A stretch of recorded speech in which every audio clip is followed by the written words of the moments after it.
ശബരിമലയിലെ സ്വർണ്ണപ്പാളി വിഷയത്തിൽ ദേവസ്വം വിജിലൻസ് അന്വേഷണം ബംഗളൂരുവിലേക്കും. സ്പോൺസർ ഉണ്ണികൃഷ്ണൻ പോറ്റിയെയും വ്യവസായികളായ സുഹൃത്തുക്കളെയും കേന്ദ്രീകരിച്ചാണ് അന്വേഷണം. 2019 അറ്റകുറ്റപ്പണിക്കായി കൊണ്ടുപോയ സ്വർണ്ണപ്പാളി ബംഗളൂരുവിലെ ക്ഷേത്രത്തിൽ പ്രദർശിപ്പിച്ചതായും കണ്ടെത്തി.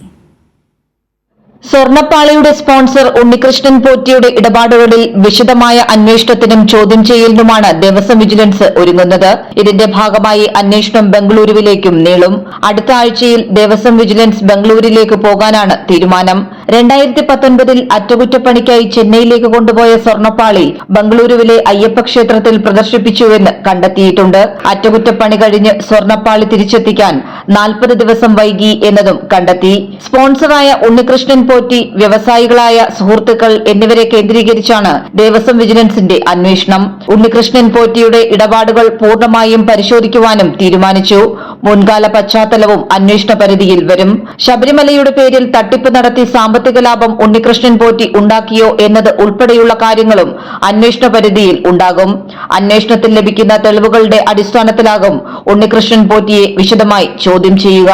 കൈരളി ന്യൂസ്, തിരുവനന്തപുരം.